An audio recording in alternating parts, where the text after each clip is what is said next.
नमस्ते, प्रणाम सभी को।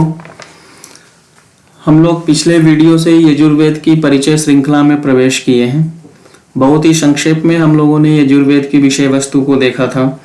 यजुः की संकल्पना, यज्ञ की व्युत्पत्ति आदि को समझा। यजुर्वेद का संबंध यज्ञ आदि से कैसे है, इन सब को हम लोगों ने बहुत ही संक्षेप में जाना था। हम लोगों ने यजुः और यज्ञ की संकल्पना में देखा कि महर्षि पाणिनि जो यज्ञ शब्द है उसकी व्युत्पत्ति यज धातु से करते हैं, देव पूजन के अर्थ में, संगतिकरण के अर्थ में और दान के अर्थ में। महर्षि यास्क जिन्होंने निरुक्त की रचना की थी, उन्होंने भी यजन प्रक्रिया के संदर्भ में ही यज धातु का अर्थ किया है। काठक संहिता में 2 जगहों पर भी वो यज्ञात और यजन के अर्थ में ही यज धातु का अर्थ मिलता है। इसी तरीके से शतपथ ब्राह्मण में भी हमें वही चीज मिलता है। तो हम लोग आज पिछले वीडियो में यजुः को थोड़ा सा दूर से देखे थे। यजुः क्या है, कैसे है, शब्द परक अर्थों को हम लोगों ने जानने समझने की कोशिश की थी। मैं यहाँ पर यजुः को थोड़ा सा और नज़दीक से दिखाना चाहूँगा। यजुः का क्या संकल्पना है और उसको थोड़ा निकट से आकर के देखते हैं, समझते हैं, जानने का प्रयास करते हैं कि इसके पीछे का विशाल जो भावना शतपथ ब्राह्मणकार या उपनिषदकार रखते हैं वह क्या है। तो यजुः के बारे में जब हम देखना शुरू करते हैं तो सबसे बड़ा सुंदर वर्णन जो मिलता है हमें, इसका विवरण जो मिलता है वह शतपथ ब्राह्मण में मिलता है देखने को। 10वें कांड में 3 अध्याय 5 ब्राह्मण के मंत्र 1 से मंत्र 5 तक, हालांकि इसके बाद भी इस पर चर्चा मिलती है।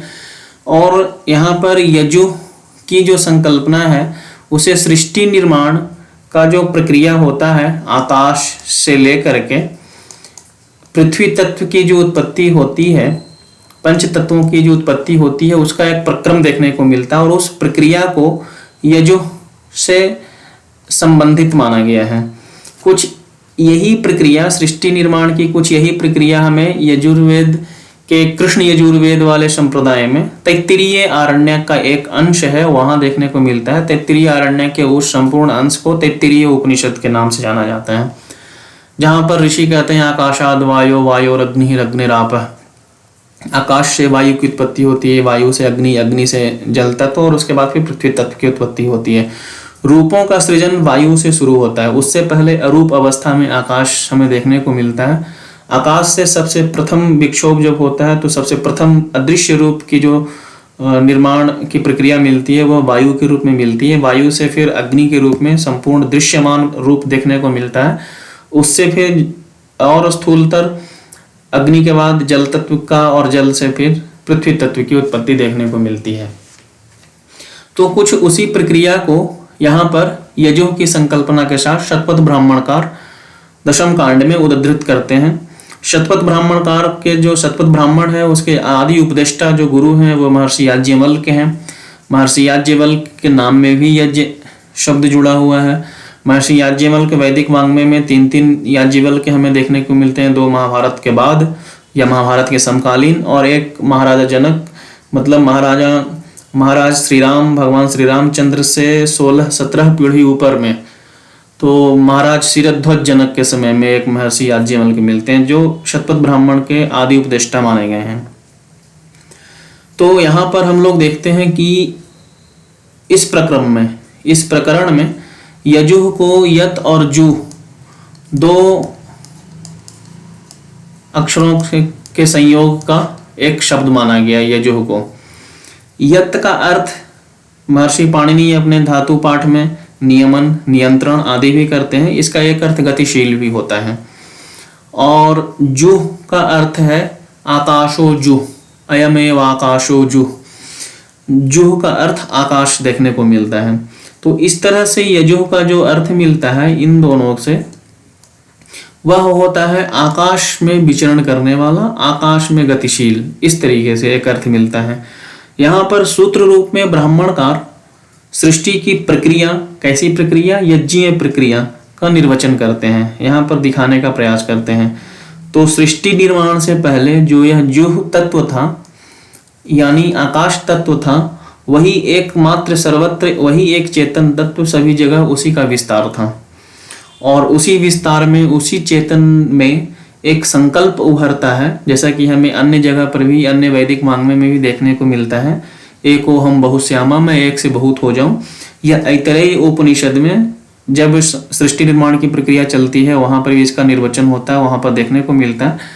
तब वहां पर ब्रह्म में वह संकल्प उभरता है और उसके बारे में उपनिषदकार कहते हैं स इक्षत लोकानुसृजन, उन्होंने इच्छा किया लोकों के सृजन करने की।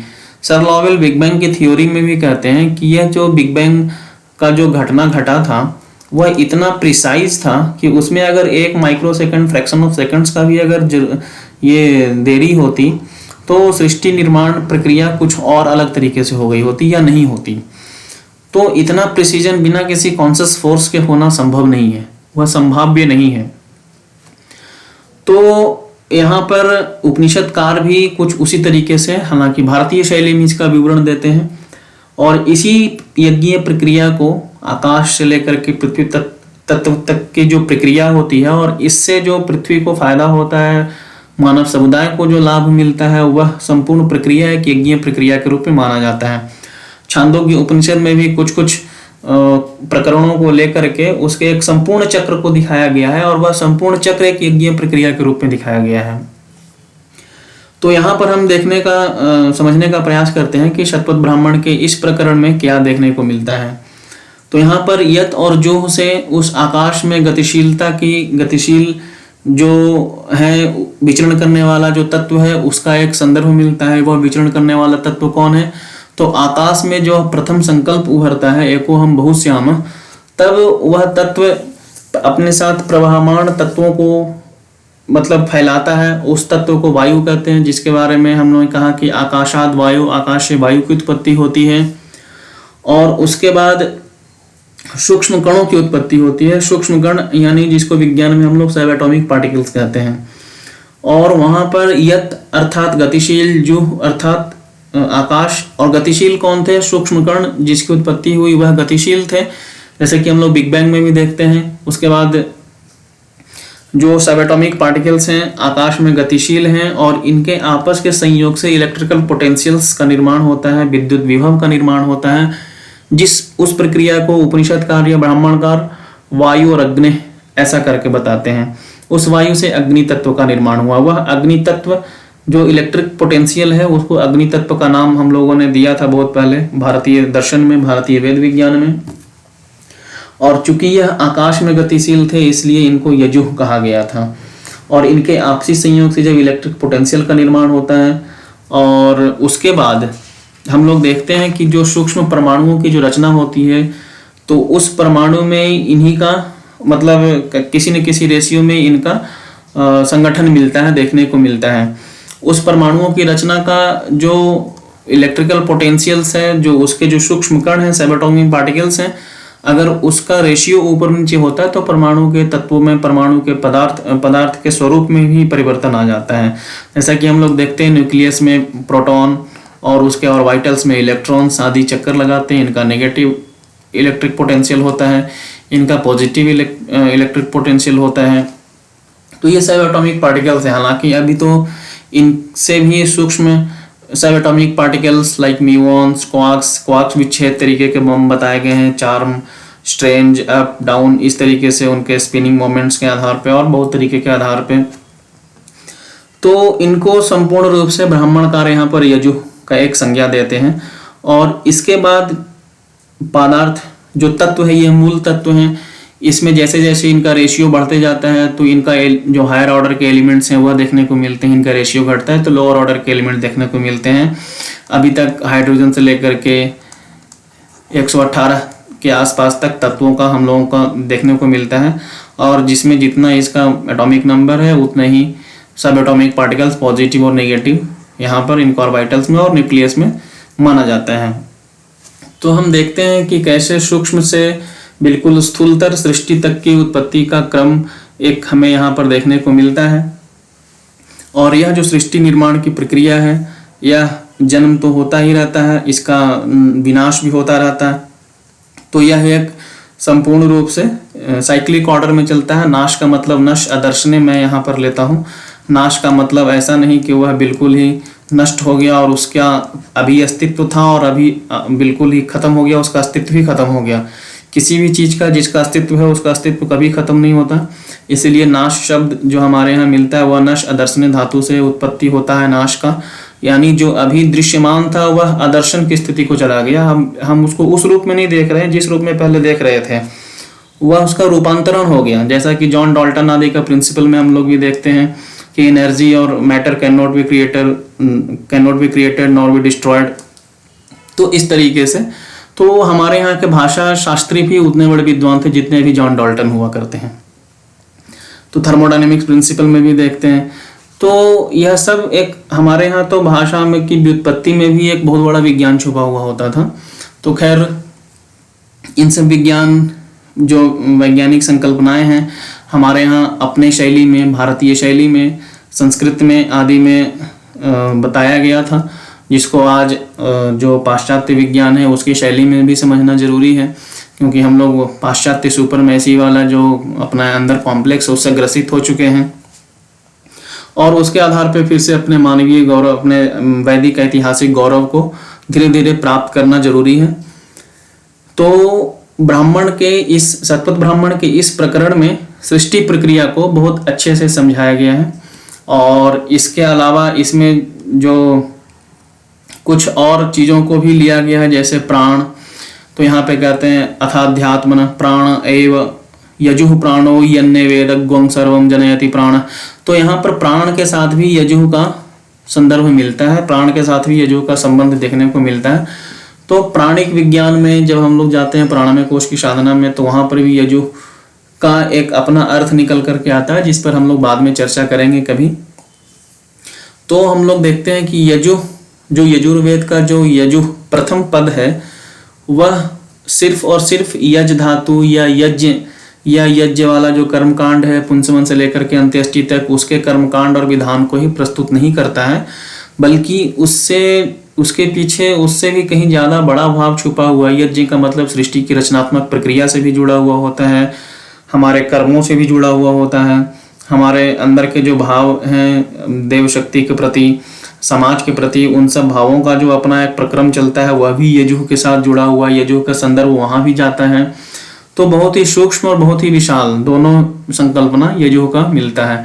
तो यजुर्वेद में सिर्फ और सिर्फ कर्मकांड और यज्ञ के बारे में नहीं है, मतलब बाह्य अग्निहोत्र के बारे में नहीं है, इसके पीछे एक बहुत बड़ा तत्व दर्शन भी छुपा हुआ है। हम लोग 40 अध्यायों का यजुर्वेद बहुत ही विस्तृत है, उसको हम लोग धीरे धीरे देखेंगे। उससे पहले हम लोग उसके बाह्य कलेवर को समझने का प्रयास करेंगे। यजुर्वेद में बहुत सारे उपनिषद हैं, तैत्तिरीय उपनिषद है, ईशावास्य उपनिषद है, जो यजुर्वेद का 40वां अध्याय ही है संहिता भाग का। तो इस तरीके से उसमें भी कॉस्मोलॉजिकल प्रिंसिपल्स देखने को मिलते हैं, उसमें नीति शास्त्र देखने को मिलता है। तो यजुर्वेद को हम लोग ठीक ठाक तरीके से समझने का कोशिश करेंगे आगे आने वाले क्रम में। उससे पहले मैं सबसे पहले ऋग्वेद का हम लोगों ने परिचय ऑलरेडी प्राप्त कर लिया है, यजुर्वेद के परिचय, उसके बाद सामवेद और अथर्ववेद के परिचय, बाह्य कलेवर को देख करके फिर वैदिक वाङ्मय के अंदर में हम लोग प्रवेश करेंगे। फिर मंत्रों की व्याख्याएं में आएंगे, मंत्रों की शैली में आएंगे, मंत्र क्या कहते हैं, उनका दर्शन क्या है। तो वो धीरे धीरे फिर हम लोग भाष्यकार अनुवादक ने जो भाष्य की अनुवाद किया है, भाष्यकारों ने जो भाष्य किया है, उसके आधार पे हम लोग वेदों को अंदर से समझने का प्रयास करेंगे। तो इसी के साथ मैं अपनी वाणी को विराम देता हूँ। आप लोग इन सब वीडियोज को, जो वैदिक वाङ्मय का ये जो जानकारी वाला वीडियो है, और यह सिर्फ और सिर्फ कोरी कल्पना, कोरे गप मात्र नहीं है, कुछ और भी हैं, वह मैं इन वीडियोज के माध्यम से धीरे धीरे और बहुत ही संक्षेप में बताने का प्रयास कर रहा हूँ।